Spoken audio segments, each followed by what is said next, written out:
പക്ഷെ ഇവരെന്താണെന്നറിയോ, ഇവരിപ്പോ പുതിയ അടവെന്താന്ന് ചോദിച്ചാല് ഗൾഫിൽ വെച്ചാണെങ്കിൽ വാദപ്രയോഗത്തിന് എടുത്ത് സമ്മതിക്കൂല എന്നാണ്. ആ പൂതിയും വേണ്ട. പുളിക്കൽ വെച്ചിട്ട് ആ സക്കരിയ മൗലവി നടത്തിയ വെല്ലുവിളിയും ഞങ്ങൾ സ്വീകരിച്ചിരിക്കുകയാണ്. സംഘടനാപരമായ വ്യക്തിപരമായ നിങ്ങളുടെ ആവശ്യം നിറവേറിത്തരാൻ മുജാഹിദുകളെ സംബന്ധിച്ചിടത്തോളം ഒരു പ്രയാസമില്ല. ഞങ്ങൾ വരാം. ഏത് ശൈഖിന്റെ അടുക്കലാ പോകേണ്ടത്? സൗദിയിലേക്കാണോ? സൗദിയിലേക്ക്. അവിടെ ചെന്ന് കൃത്യമായ കരാറിന്റെ അടിസ്ഥാനത്തിൽ ഒരു വാദപ്രതിവാദം നിങ്ങളുമായി നടത്താൻ മുജാഹിദ് പ്രസ്ഥാനത്തിലെ ഔദ്യോഗികമായ ഒരു സ്ഥാനവും വഹിക്കാത്ത എന്നെ പോലുള്ള ഒരാളെ സംബന്ധിച്ചിടത്തോളം ഞങ്ങളുടെ ചെലവ് നിങ്ങൾ വഹിക്കുമെന്നാണ് പറഞ്ഞിട്ടുള്ളത്. നിങ്ങൾ എഴുതിയ ആ എറണാകുളത്തെ കൊടുത്തുവിട്ട കത്തിൽ നിങ്ങൾ ആ രൂപത്തിലാണ് ആവശ്യപ്പെട്ടുള്ളത്. ഞങ്ങളെ സംബന്ധിച്ചിടത്തോളം ഞങ്ങൾ നിങ്ങളുമായി വരാൻ ചർച്ച ചെയ്യാൻ സൗദിയിൽ വെച്ചാണെങ്കിൽ പോലും ഞങ്ങൾ തയ്യാറാണ്. ഞങ്ങളുടെ ചെലവ് നിങ്ങൾ വഹിക്കണം. എനിക്ക് കൂടെ കൊണ്ടുവരുന്ന ആളുകൾ ആരാന്ന് വെച്ചാൽ അവർ ചിലവ് നിങ്ങൾ വഹിക്കണം. അതുപോലെ തന്നെ ഒരു കരാറ് കൂടിയുണ്ട്. അതെന്താന്ന് ചോദിച്ചാൽ കേരളത്തിൽ വെച്ച് കരാർ എഴുതി നമ്മൾ പോകും. കരാർ ഇവിടുന്ന്, സംവാദം അവിടെ. അതിന് ഞങ്ങളെ സംബന്ധിച്ചിടത്തോളം ഒരു പ്രയാസവും ഇല്ല. ഞങ്ങൾ അതിനോട് സഹകരിക്കും.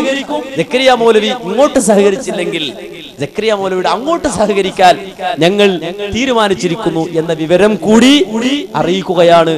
അനസ് മുസ്ലിയാർ വാദപ്രതിവാദത്തിന്റെ വെല്ലുവിളി ഞാൻ വ്യക്തിപരമായി തയ്യാറാണ്. താൻ ആരാണോ KNM? താൻ KJUവിൽ ആരാ? ഒരു വാടക പ്രാസംഗി എന്നല്ലാതെ. KJUവിനോട് പറഞ്ഞതെന്താ? KJUവിനും KNM-നും ഷെയ്ഖ് അബ്ദുറഹ്മാൻ അൽ ഈദാൻ കത്ത് കൊടുത്തതെന്താ? നേതാക്കന്മാർ സൗദിയിൽ വന്നപ്പോൾ പ്രശ്നങ്ങൾ പരിഹരിക്കാൻ പണ്ഡിതന്മാരുടെ മുമ്പിൽ ഇരിക്കാമെന്ന് സമ്മതിച്ചിരുന്നല്ലോ. അതുകൊണ്ട് ഞാൻ ഔക്കാഫ് മന്ത്രിയോട് നിങ്ങളുടെ കാര്യം സംസാരിച്ചിട്ടുണ്ട്. കേരളത്തിലെ സലഫികൾക്കിടയിൽ ഇങ്ങനെ പ്രശ്നമുണ്ട്, അദ്ദേഹം അതിൽ ഇടപെടാൻ സമ്മതിച്ചിട്ടുണ്ട്. പക്ഷേ ഔക്കാഫിന്റെ മന്ത്രി എന്ന നിലയ്ക്ക് സംഘടന ഔദ്യോഗികമായി ഒരു കത്ത് കൊടുക്കണം. സംഘടന കത്ത് കൊടുക്കണം. അനസിനെ ക്ഷണിച്ചിട്ടില്ലല്ലോ. കേരളത്തിൽ മഹാപണ്ഡിതനായ അനസ് മുസ്ലിയാർ എന്ന് പറയുന്ന ഒരാളുണ്ട് എന്ന് പറഞ്ഞ് ഈദാൻ കത്തയച്ചതാ. ആരാ മുസ്ലിയാർ എങ്ങളെ വിളിച്ച്? KNM കത്ത് കൊടുക്കട്ടെ. നമ്മൾ രണ്ടു കൂട്ടരും ഇരിക്കാമെന്ന് നേതാക്കന്മാർ എവിടെ പോയാൽ സമ്മതിച്ചതല്ലേ? അത് പൂഴ്ത്തി വെച്ചിരിക്കുന്നു. ഈദാന്റെ കത്ത് വന്നപ്പോൾ അത് പുറത്തായത്. ഇങ്ങനെ ഒരു ഇത്തിഫാക്ക് അവിടെ ഉണ്ടാക്കിയിട്ടുണ്ട്. കണ്ടോ? ഔഖാഫ് മന്ത്രി സാലി ആലി ഷെയ്ഖിന് സംഘടന കത്ത് കൊടുക്കണം, ഞങ്ങൾ ഇരിക്കാൻ റെഡിയാണ്. അപ്പോൾ സാലി ആലി ഷെയ്ഖ് പറയാൻ ഔഖാഫിന്റെ ചെലവിൽ ഗവൺമെന്റ് അതിഥികളായിട്ട് നമുക്ക് പോകാന്ന, അല്ല സക്കരിയ സലാഹിന്റെ ചെലവിലല്ല. എന്തൊക്കെയാ ഈ മുസ്ലിയാർ പറയുന്നത്? എന്റെ ചെലവ് നിങ്ങൾ വഹിക്കാന്ന് ഏറ്റല്ലേ? ആരേറ്റു മുസ്ലിയാരെ? ആർക്കാ നിങ്ങളെ വേണ്ടത്?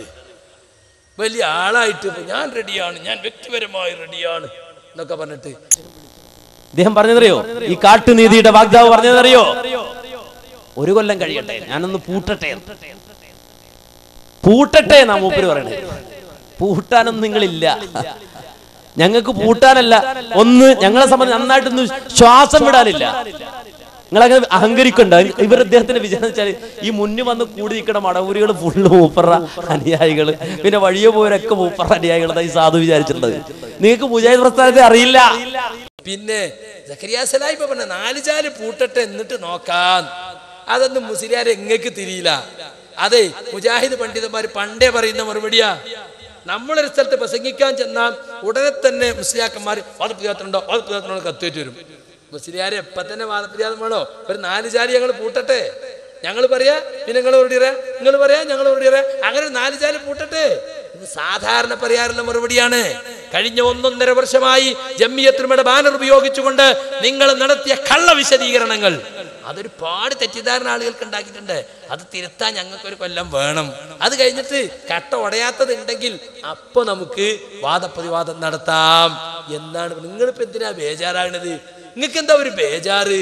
ജനങ്ങൾ കേട്ടോട്ടെ. ഇനിയിപ്പോൾ നിങ്ങൾ സർക്കുലർ ഇറക്കാൻ പോകാന്ന് പറഞ്ഞു. സക്കരിയ സലാഹിയുടെ പരിപാടിക്ക് സഹകരിച്ചവർ സംഘടനയിൽ ഉണ്ടായിരിക്കുകയില്ല. സംഘടനയിൽ അപ്പൊ ആരാ അവസാനം ഉണ്ടാകുക? ഞാനും എൻ്റെ പുയ്യാപ്പിളി ഒരു തട്ടാനും. അവിടേക്കാ ഇപ്പോൾ KNM ഈ കോക്കസ് കൊണ്ടുപോകുന്നത് എന്ന് നിങ്ങൾ മനസ്സിലാക്കണം.